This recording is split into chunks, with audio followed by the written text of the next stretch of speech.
What's up, Den Dogs? Welcome back to the final post-game podcast of the 2023 season. I am your host and president, Daryl Keith Hendon, a.k.a. the Fairweather Rugby Fan. What a year it has been. No big announcements other than, yes, the Jakl Den merch store is still live. You can buy stuff from there whenever you want. Rick Collins still with the sweetest scarves in all of Major League Rugby fan clubs for sale. You reach out to him for those $15. We do ship domestically. And we're getting together for one last big roundtable, and then there will be an awards show episode coming up here in the next couple of weeks as we round out the season. Just wanted to send a big shout out to two former Jakls who have made the postseason, that in the role of former scrum half Carlo Denason. They will be taking on former fullback, former fly half, and close personal friend Adrian Carlson there in Seattle for the right to go up against a team that has the best record in MLR history, and that would be the San Diego Warriors. So good luck to both of those young gentlemen. They're going to need it. So with that being said, let's go ahead and get into it. Obviously, a loss 29 to 28 or 29 to 26, the final score from Choctaw Stadium. And let's go ahead and just get this started real quick here because it gets pretty feisty. If you watch the game, you saw it got pretty feisty. 6 minute in, Patty Ryan off of a line out for Chicago runs it in.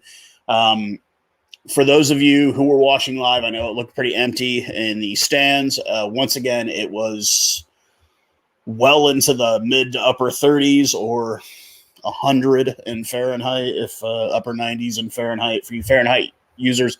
So they allowed us to sit on the ends once again until the sun kind of went down and it cooled down a little bit on the rest of the field. 14th minute in, McLean Jones off of a looks like he scores a try off of and then they end up going to the TMO, and it was determined that there was an offside violation. So the Jackals dodge a little bullet there.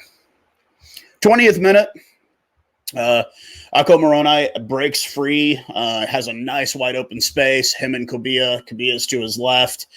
He looks like he's about to get tackled. He offloads, and Kubia knocks the ball on. I mean, there was no one in front of Kubia. Like, he would have walked it right in. But unfortunately knocks it on. 3 minutes later, though, a high tackle on Muchina leads to a yellow card, the first of many on the night for both teams. But Moroni does get the try after some superb running from Thomas Milanos.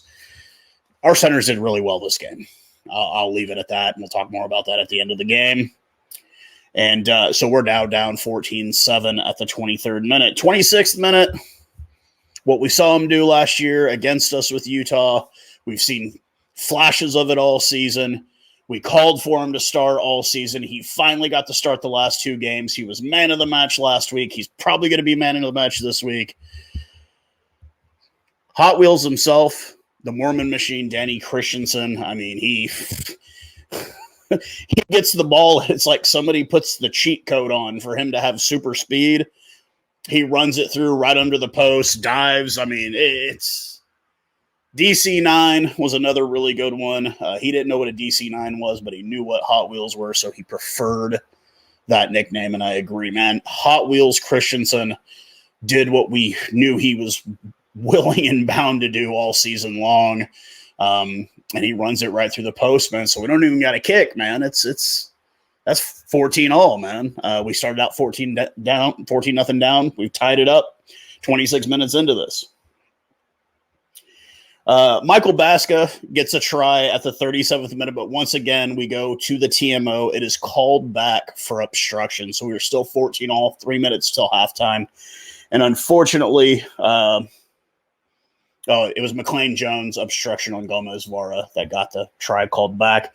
Penalty at the 39th minute, and Moroni elects to kick from damn near midfield, and he misses. And that wasn't the first. That won't be the last time he does that in a game when we needed it. Right, we go in down 17-14 with 42nd minute in. Penalty on Dallas leads to a Luke Carty kick, and it is 17-14. And then at the 46th minute, this happens. Quickly there, Dallas going in the wrong direction, at least for the time being. Murray unable to get around Dodson. He came on as a replacement for John Cullen in the first half.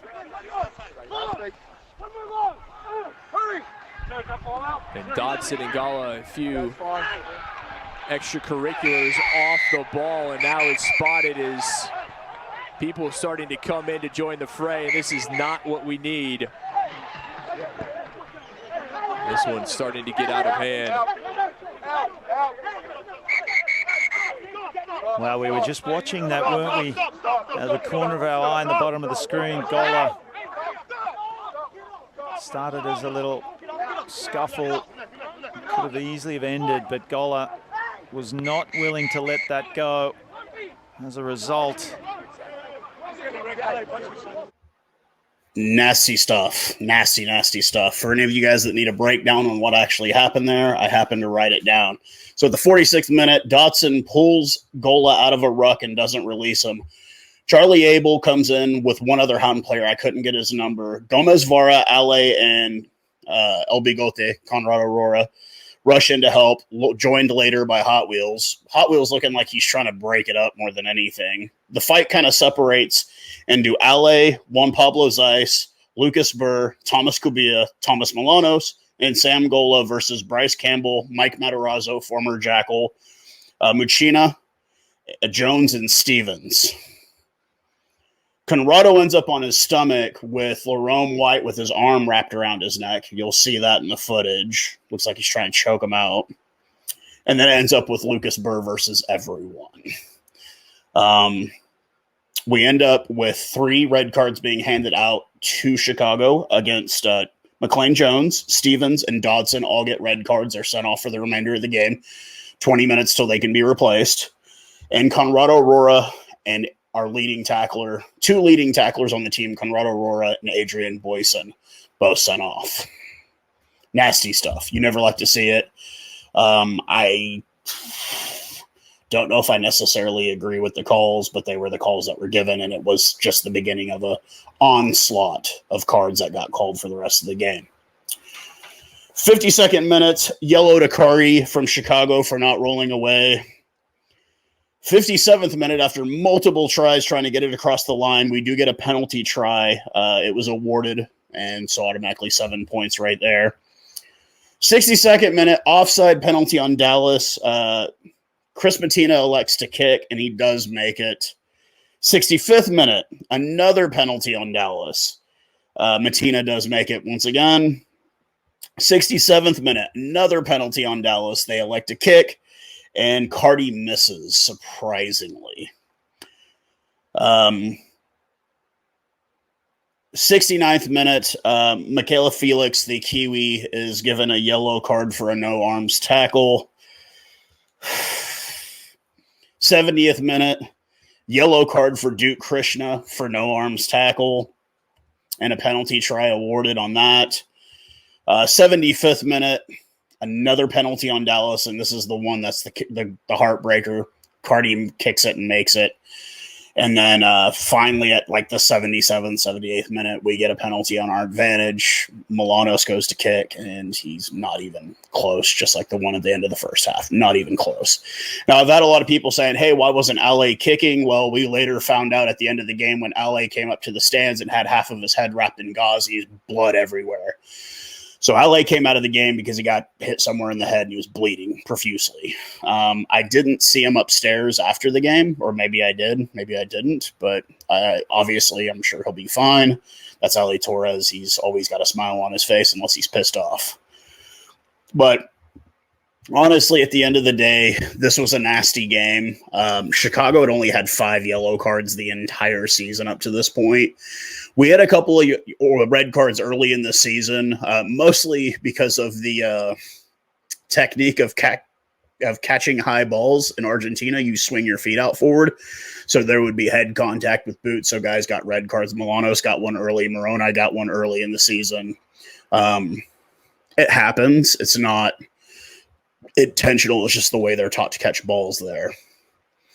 But Chicago played dirty as hell the whole game. And the fight was really just an end result of everything that they'd been doing the whole game. I felt like the official in this game was fair and consistent, went to the TMO consistently, and tried to call the game as fairly as possible. After the game, going up and speaking with former Jakl Mike Matarazzo, no hard feelings, dude. Like, the guy got picked up in the expansion draft. Meeting Lerone White, meeting Duke Christian, a couple of the Chicago guys as they came up after the game, and kind of just talked about what a tough season they had. We had a tough season. Both teams had a tough season. I think theirs was a little tougher just because of the amount of talent they had on that roster, and they played horribly all season. I won't go into what else was discussed in that, but we'll just say that it wasn't on the players 100%. I think some would say the same about our team too. It wasn't on the players 100%. Some of it was on play calling, time management, et cetera, et cetera.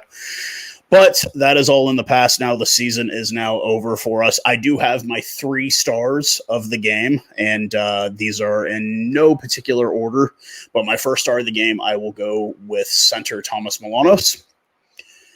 Excellent carries with the ball. Great work on the field. He was absolutely, him and Thomas Kubia are my 1 and 2 stars to start for. Thomas Kubia, multiple carries, multiple assists, 2 try assists that he had in the game. We brought him in late in the season. That guy is a world-class center, and I really hope we have him back next year, because I think you could probably put him with anybody, and he's going to be very, very good at center there. And he's very good. He's good at tackling. He's good at collecting balls. Good at carrying, everything. It's very, very good center. And I think he complements the team very, very well. When I can't really say, what backs I would bring back. Obviously, I think every forward I would bring back, but he's definitely one of those backs that I would like to see back here next season, because I think he has a lot more to show us if he can get a good supporting cast around him. And my third and final star of the game, the 33-year-old magician. I'm not talking about Pitt Imhoff, even though he's pretty cool himself. I'm talking about Danny Hot Wheels Christensen. I mean, come on, guys. I mean, the guy, I thought he was a kid. And then he's like, no, man, I'm 32, about to be 33. And it's like, oh, crap, he's a grown-ass man. Danny, another supreme effort out of the back of rucks, picking up balls. I mean, he's just he's just like a spry little, like I said, he's like the kid that parents say, don't give that kid a soda because he'll be bouncing off the walls. That's Hot Wheels, man. He's bouncing off the walls like left and right. Like, he doesn't give a dang about anything, and he'll tackle anybody. He doesn't care how big you are. He will try to bring you down, much like his favorite fly half, and one of my personal favorite fly halves in the entire world. We're talking about World Cup winner Faf de Klerk for the Springboks. Absolutely just great. It's such a shock. And I made a video over on my personal channel talking about how, like, with all these big names that we have, we've got guys that are ex-Pumas. We got guys that are Namibian internationals, Canadian internationals. The biggest stars on this team are guys like Alex Tucci and Danny Christensen. Neither of them have international caps. Neither of them are probably going to get a call for international caps. But the biggest players on our team are those, like, homegrown boys that, like, everybody just cheers for. Like, when Tucci comes on to the pitch, man, I mean, he's got his own cheering section. It's just like, Tucci. I don't blame you. The dude's super cool, very accessible. If you don't follow him, he's a Twitch streamer as well. He'll play with you. He plays against a couple of, his fans. I mean, it's just, these are guys that are just homegrown players. They're not international superstars by any means. But it seems like the American fans gravitate towards those guys. And I don't think there's anything wrong with that. If you want the sport to grow in this country, you're not going to grow it with bringing big names overseas. You're going to have to make domestic stars. And Danny Christensen and Alex Tucci really represent that blue-collar ethic that makes me love rugby, because it's a very, very blue-collar game. I mean, it was an amateur sport until 95, meaning these guys all had to get day jobs. They weren't getting paid to do it. And they're just two good, hard-working, blue-collar boys that get out there and give it everything they've got, and they've got the fans to back them. And I don't knock them at all. They're both solid dudes, very, very cool guys. If you don't follow them on social media, you should. Super keen dudes. So with that being said, The last thing I really want to say is thank you to all the subscribers. I want to continue growing the Jakl Den channel on YouTube here. I'm working, obviously, as we go into the off season. I will be covering the Rugby World Cup on my personal channel. If you want to subscribe to me on there, cool. I'm not going to tell you to go there, but cool. If you do, you get to learn a little bit more about me, I guess, that way too. And I'm going to be bringing a lot of that stuff that I'm doing for that channel back to this Jakl Den. We're talking new intros. We're talking graphics. We're talking it all, man. I'm going to go all out in this next year. We will come back. We will be stronger than ever. And we will not be a 2-win team next year. I guarantee you, we will not be a 2-win team next year. We will be a competitive side next year. How competitive? That remains to be seen. But we've got arguably one of the best front rows, front forward packs in this entire freaking league. So with that being said, it's been an honor to make these videos for you guys. I appreciate you guys that watch them, comment them, like them, everything. Share them with your friends. Let's get some more subscribers here. Let's come back. We'll continue to do stuff through this channel through the off season, draft, all these kind of things. We'll do interviews, et cetera, et cetera. But I want to come back next season and just really, really hit the ground running. But until next time, thank you once again for tuning into the Jakl Den podcast made by the fans. I mean, come on, man. You guys saw me on TV. For you guys, the fans. Cheers, guys.